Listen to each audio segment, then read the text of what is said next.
Sa araw na ito ay ating pag-uusapan ang isang revelasyon na inilabas ng rehobertotiglao.com patungkol sa kung sino talaga ang nangako sa China na tanggalin ang BRP Sierra Madre na nakasadsad sa Ayungin Shoal. Ngunit bago ang lahat ay kung bago ka pa lang sa ating channel ay mag-subscribe ka na at i-click mo na rin ang notification bell para lagi kang updated sa mga kaganapan at modernong kagamitan na ating pag-uusapan.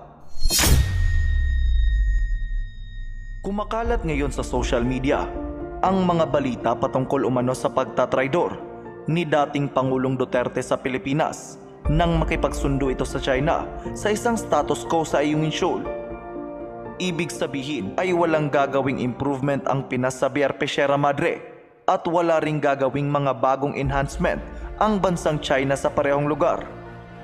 Ikinagalit ito ng maraming Pinoy at ipinagdidiinan ng mga kaalyado ng administrasyon na nagtratraidor umano ang dating Pangulo. Sa isang artikel na inilabas ng rehobertotiglao.com ay ibinahagi nito ang patungkol sa kung ano ang kasaysayan ng pagkasadsad ng barko. Taong 1999, kapanahunan ni dating Pangulong Estrada ay ipinag-utos umano ni na dating Defense Secretary Orlando Mercado at Navy Flag Officer in Command Eduardo Santos na magsadsad ng mga barko sa lugar at bahurang parehong inaangkin ng Pinas at China. The short story is, I think the challenge that we faced during that time, and we had articulated it, was that what do we do to assert our presence? Paano namin, ano ba gagawin natin dito? How can we assert? Hindi nga tayo makapag-patrol. Hindi na, kulang na yung domain awareness na ukol yung hindi rin natin alam yung sitwasyon. Biglang nagkaroon ng struktura doon sa Mischief Reef. Yes. Noong una, at the beginning, they were explaining these are structures for fishermen. Simple structures.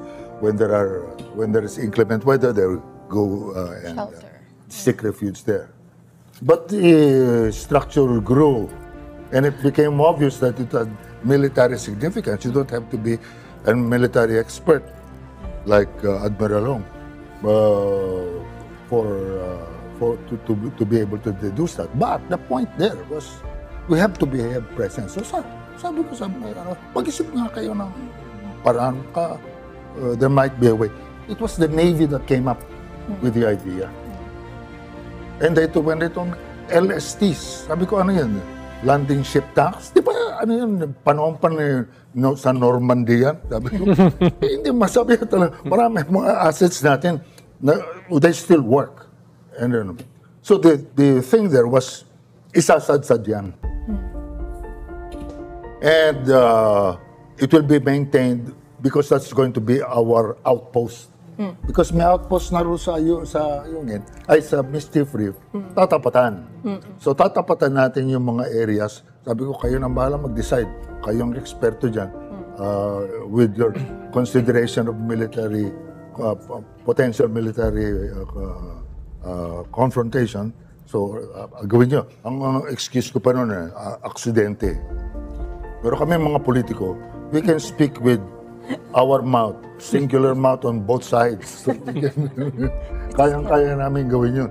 Kaya sabi ko sa kanila, pabayaan nyo na mag-explain. Ako ang nakasalang dyan. Sabi yung after the first, sinunod na yung Benguet doon sa Scarborough. Dahil dito ay isinadsad ng Philippine Navy ang BRP Sierra Madre sa Ayungin Shoal at ang BRP Benguet naman malapit sa Scarborough Shoal.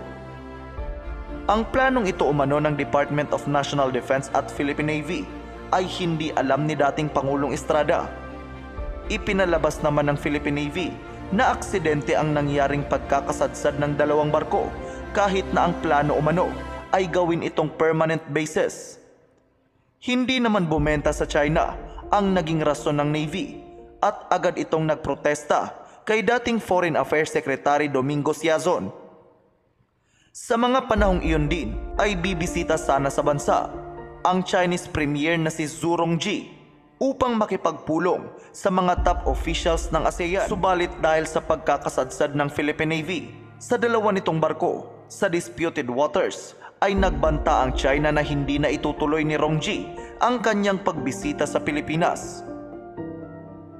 Nang mapag-alaman ito ni dating Pangulong Estrada, ay agad nitong ipinag-utos sa Philippine Navy na tanggalin ang mga barko at ibalik sa naval bases ng Navy. Dahil dito ay agad-agad naman umano na tinanggal ng ating hukbong dagat ang BRP Benguet. Subalit, hindi naman natanggal ang BRP Sierra Madre dahil sa lalim at lala ng pagkakasadsad nito sa mga bahura sa Ayungin Shoal. Nagmungkahi pa ang China na pwede silang magpadala ng kanilang naval ships upang tulungan ang Philippine Navy na tanggalin ang BRP Sierra Madre na nakasadsad sa lugar. Subalit, tinanggihan ito ng gobyerno ng Pilipinas at ipinangako na tatanggalin agad ito sa oras na magkaroon na ng sapat na kagamitan ang bansa. Dahil dito ay nabahala ang China na baka gawin itong military base ng Pinas at tayuan ng mga estruktura. Sa kabila nito ay kinumbinsi pa ni dating Pangulong Estrada ang China na payagan ang Pilipinas na magpadala ng mga marines sa barko upang mabantayan ito at hindi manakaw ang mga parte habang hindi pa ito natatanggal. Pumayag naman dito ang China at hinayaan ang Pinas na magpadala ng mga supply sa mga sundalong nakadestino dito. Ngunit ang hindi napagkasunduan ng dalawang bansa ay ang pagpapadala ng construction material sa barko, sapagkat nung una pa lang umano ay napagkasunduan na nila na tatanggalin agad ito sa oras na may sapat ng kagamitan ng Pinas. Matapos mapatalsik sa pwesto si dating Pangulong Estrada at sa pagdaan ng administrasyong Arroyo at Aquino, ay tila napabayaan ang barko at napuno na ito ng kalawang. Kasabay nito ay ang pagkabaon umano sa limot ng usapan ng Pinas at China na tatanggalin ang nasabing barko upang maiwasan ang tensyon sa lugar. Bilang patunay umano na alam ng administrasyong Aquino ang naging kasunduan ng gobyerno at China sa panahon ni dating Pangulong Estrada, ay inilabas ni Bobby Tiglao ang isang dokumento mula kay dating Department of Foreign Affairs Secretary Albert Del Rosario na kung saan ay sumulat ito kay dating Pangulong Aquino noong April 2013 at sinabi na 3 beses na nagpapadala ang China ng diplomatic protest sa DFA patungkol sa isyu ng BRP Sierra Madre sa panahong iyon. Ayon pa kay Del Rosario, ay muling ipinaalala ng China ang naging pangako umano ng Philippine Authority na tatanggalin ang BRP Sierra Madre sa Ayungin Shoal. Pinuna din umano ng China ang hindi pagtupad ng Pinas sa naging commitment nito. Ibig sabihin lang nito ay noon pa man ay may mga dokumento na nagpapatunay na may kasunduang nangyari sa pagitan ng Pinas at China na tatanggalin ang barkong nakasadsad sa Ayungin Shoal. Makalipas ang isang taon, March 2014, ay nagpadala na naman ng sulat ang China kay Department of Foreign Affairs Secretary Del Rosario at muling sinabi ng China na pumalpak ang Pilipinas sa pangako nito na tatanggalin ang BRP Sierra Madre sa Ayungin Shoal.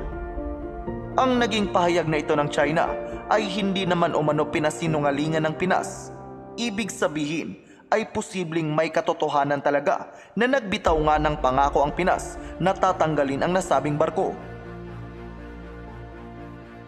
Sa pagdating ng panahon ni dating Pangulong Duterte, ay nais nito na maresolba ang isyu sa Ayungin Shoal, kaya't mas napapadalas ang pakikipag-usap nito sa Chinese leaders upang hindi na lumala ang gulo sa lugar.